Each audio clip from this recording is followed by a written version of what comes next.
Coucou, c'est Dored, bienvenue et merci d'être là. Aujourd'hui, je vais te présenter une petite recette. Aujourd'hui, je vais te présenter une petite recette de dessert très rapide et très facile à faire. Je pense que tu le connais. Les perles du Japon. C'est vraiment un petit dessert express et surtout très facile à faire. Si t'es un peu pris par le temps, paf, petite perle du Japon sur le pouce. Sprac. Tu vois ce que je veux dire? Et puis c'est un petit dessert que tu peux encore une fois customiser comme ça te fait plaisir. Par exemple là moi je vais utiliser des petites fraises et des petites framboises, mais tu peux utiliser les fruits que tu veux. Hein. D'ailleurs tu peux même ne pas mettre de fruits du tout. Pourquoi je veux imposer les fruits?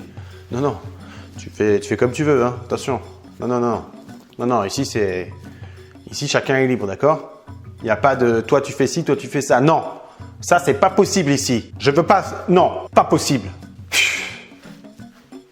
À un moment donné. Donc les perles des Japon. Les perles des Japon, parce qu'il y a plusieurs Japons. Il y a le Japon qui est un peu sur le côté, le Japon qui est bien au milieu, et puis après tu as tous les petits Japons voilà, qui gravitent autour des gros Japons. Allez, on arrête les bêtises. C'est bon, on peut avancer dans la recette ou pas? Pas vrai.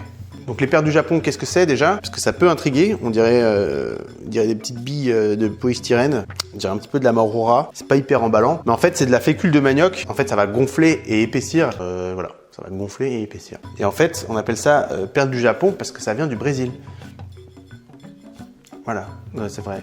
En plus, du coup, je sais pas, j'ai pas réussi à trouver pourquoi ça s'appelait perles du Japon. J'ai cherché sur internet, mais j'ai pas trouvé. Donc, si tu sais pourquoi ça s'appelle perles du Japon, alors que ça vient de partout sauf du Japon, je veux bien que tu me le dises dans les commentaires. Ça me permettrait de m'endormir moins bête tonight. Donc, c'est parti pour la mini liste des ingrédients. Donc, comme tu peux voir, il faut pas grand chose, puisque comme je l'ai dit, c'est une mini liste. Il va te falloir 30 g de perles du Japon ou perles de tapioca, 45 g de sucre, 3-4 centilitres d'eau de rose, mais ça, t'es vraiment pas obligé. Je vais en utiliser pour mes verrines à la framboise, 40 centilitres de lait de coco et 20 centilitres d'eau. Là, elle est un peu bizarre l'eau, mais parce qu'en fait, j'ai rincé tu sais, la petite brique de lait de coco, quoi. Tu peux retrouver la liste des ingrédients dans la description de la vidéo. Voilà, donc c'est parti. Première chose à faire, on va mettre le lait de coco dans une petite casserole, les 20 centilitres d'eau et le sucre. Voilà, et on va faire bouillir tout ça. Voilà, donc là, tu vois que ça commence à bouillir. Donc je baisse le feu. Hop. Oh mon Dieu, ça déborde. Et je balance mes petites perles. On va cuire tout ça pendant une bonne vingtaine de minutes. Et après, on viendra mettre ça dans des verrines ou dans un plat, enfin comme tu veux quoi. Ah oui, juste un petit truc par rapport au sucre. Fais quand même gaffe parce que souvent, les laits de coco qu'on trouve sont quand même assez sucrés. Donc n'hésite pas à diminuer un peu la quantité de sucre si tu veux pas te retrouver avec un dessert un peu trop sucré. Mais après, si tu as un lait de coco assez nature, 40 g de sucre, je trouve que c'est bien. Parce que c'est pas trop sucré. Et en même temps, on reste, c'est assez sucré pour... ça reste un dessert quoi. Voilà. Comme ça. Voilà, ça fait une bonne vingtaine de minutes. Faut remuer régulièrement pour éviter que les billes, pour éviter que ça attache au fond, quoi. Et ça te donne ça à la fin. Tu vois que les petites billes ont bien gonflé, elles sont bien transparentes, elles ont bien absorbé le lait de coco. Et après, c'est vraiment comme tu veux. Mais moi, je sais que j'aime pas trop les perles du Japon quand elles sont vraiment très prises, trop consistantes. Donc là, je vois que c'est un peu épais. Alors, je vais mettre un tout petit peu d'eau. Histoire que ce soit bien crémeux. Voilà, c'est déjà un petit peu détendu là. C'est bien et détendu. Voilà.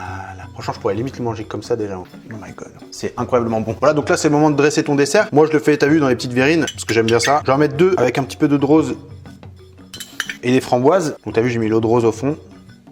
Je mets des petites framboises au-dessus, comme ça, tac. Que rose et framboise, je sais pas si tu connais, mais ça fonctionne à merveille. Et le reste, bah hop, je vais le diviser entre les deux. J'en fais une autre avec des petites fraises comme ça. Moi, je fais pousser du basilic. Alors, je vais mettre un petit peu. Et voilà, les petites verrines, bien sympa. Et voilà, c'est déjà terminé. Les petites verrines sont montées. Donc, t'as vu, c'était franchement très rapide. Enfin, ça prend 20 minutes, mais pendant 20 minutes, tu touilles, quoi. Donc, franchement, niveau difficulté, moins 12. Il n'y a plus qu'à mettre au frigo le temps que ça refroidisse un petit peu. Puis on mange, quoi. On déguste. On est là pour ça, quoi.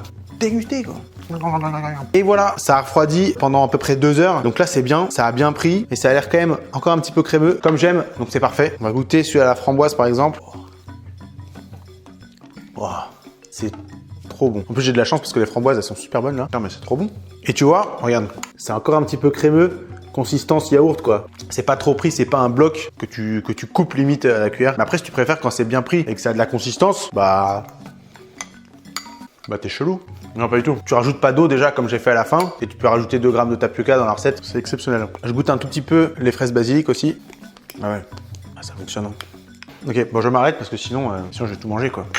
Et voilà, c'est terminé. Je suis trop content. C'est vraiment une réussite. En plus, c'est des petits desserts qui sont super frais. Là, il commence à faire chaud, ça tombe à pic, j'ai envie de dire.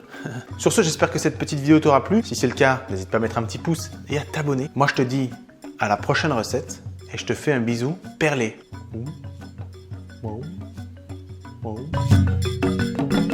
de le dessert une petite recette. De le reste, de le sucré, le plus la pomme. Sprex, restiges, brenderbe.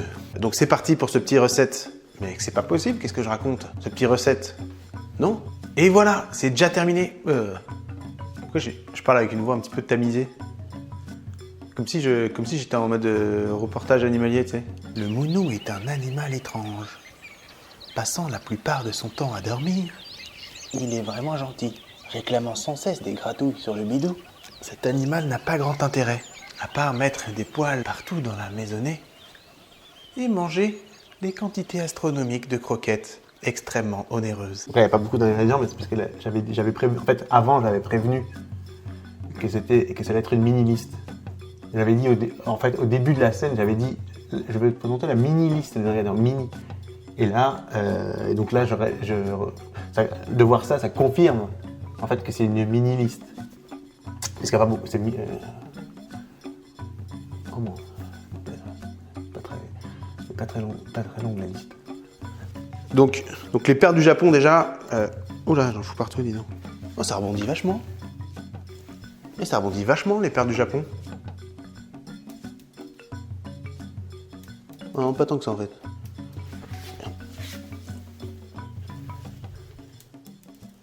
Non, pas trop en fait. Quand même, enfin, je veux dire.